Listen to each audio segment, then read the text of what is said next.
Hello my friends, and welcome back to another episode of Navigating Wellness. Have you ever suffered from these dry, flaky skin patches, sometimes in highly visible areas like the side of your face? And they can tend to spread and become really annoying because they start to flake and nothing from the conventional products actually tend to be of any help. And if you start looking for conventional remedies, many often resort to things like Vaseline to try and remedy that excessive dryness in those certain skin patches, and find that it doesn't really help much, or you generally don't like to be using petroleum jelly on your skin. And a number of the over-the-counter medications often contain topical steroids, chemicals, synthetics, things you generally want to avoid applying on your skin.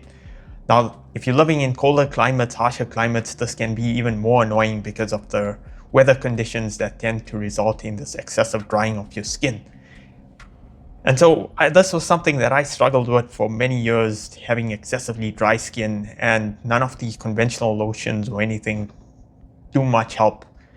And as I started to get down this path of looking for natural alternatives, I started to switch out a lot of these conventional products to start to use more natural products. And one of the oils that I've been using for a number of years that I'm going to share with you in this video, I found to be really effective in something that we can easily make ourselves and contain none of those toxic ingredients, something that's pure, that's natural, and is probably going to be highly beneficial for your skin given all the benefits that they come with.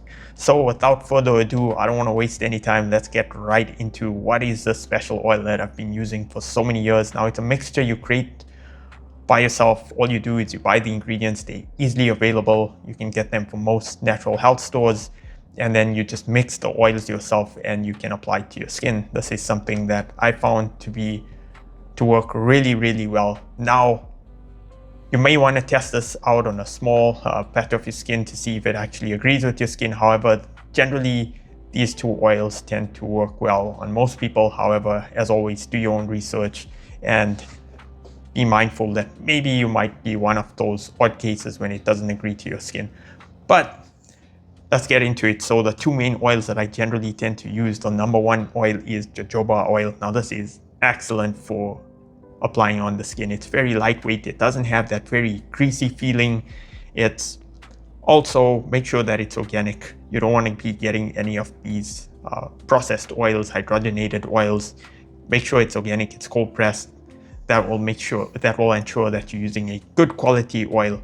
Now, the other thing about jojoba oil that's really nice is it mimics your natural skin oil. So you'll find that it's quite comfortable on the skin. It doesn't leave any sort of excess amount of grease or anything like that on the skin. It actually feels quite good. And what I noticed is it tends to work well on both oily skin or if you have dry skin.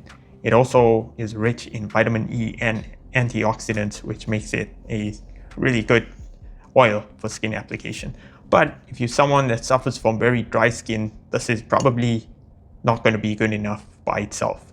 So if you have those very dry, flaky skin patches, one of the things that I've been using now for a number of years, and I'll often tend to vary the quantity of this oil that I'll mix with the jojoba oil. And this is one of those super powerful oils, and that is none other than castor oil. Now, castor oil is super thick, it's greasy, but it just gets to work when it comes to dry skin. It absorbs really, really well.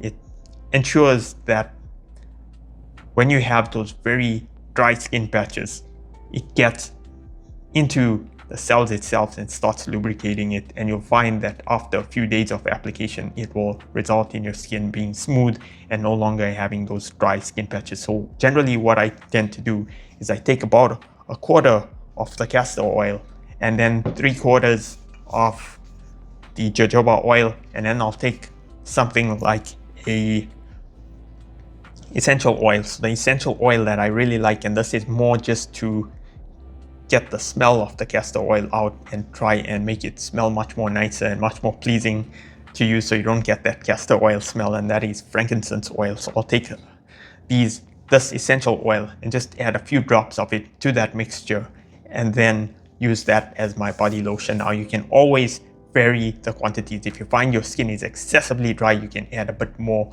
of the castor oil, maybe 50-50 of each, and then adding a few drops of the essential oil to just mask up the smell and to make it quite pleasing. So that's what you could do if you have very dry skin. Now, do note that the castor oil will generally tend to add more weight to the oil, as well as it will tend to feel a little bit more greasy. However, it does tend to absorb within the skin within a short space of time. So it's nothing to be too concerned of, but do be careful if you're going to be probably putting on clothes that may be sensitive to these oils in terms of staining and things like that. Just be mindful of having too much of excess of the oil spread in certain areas, and if it's not yet fully absorbed, just be mindful that it can stain your linen or things like that if you've just applied it immediately and it hasn't fully absorbed. Now, one of the real benefits, now castor oil has been it's just one of those wonderful oils that is used for so many different things, from internal cleansing to ancient remedies.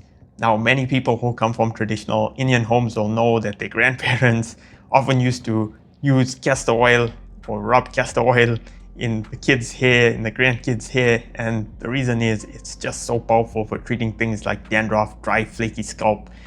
I find as a hair oil, it's just amazing. Now, many people tend to have this problem where castor oil tends to have that smell and want to avoid using it because of that. Now, this is where the essential oil comes really handy. If you mix it with the essential oil, it makes for an amazing hair oil as well. So it's a really powerful oil. It's anti-inflammatory. It's known for being antimicrobial, getting rid of a lot of those skin infections, things like that as well. It's also a very calming oil. So you'll notice when you start to apply this to your skin, it tends to relax your skin as well, and you generally tend to feel a lot more calmer, cooler when you do use it. It is one of those amazing oils. Now, I might pronounce this word wrong, but it's high in something called ricinoleic acid. I think I got it right. But basically, this is the primary ingredient in castor oil that helps to pull moisture into the skin itself. And this is what makes it really excellent for treating those dry skin patches. So if you're someone that's suffering with very bad dry skin patches, just applying castor oil alone, like regularly on that dry skin patch, it worked wonders. I found that it helped a lot in my situation. However, as always, please do your own research. You may want to test it out on a small area of skin before you use it. However, this is one of those super powerhouse oils that is just fantastic for many different applications. If you've used castor oil and it's been similarly beneficial, please drop it down in the comments below. I love to hear all those great miracle stories that result from the use of castor oil. And with that, thanks so much for watching, and I'll see you in my next video.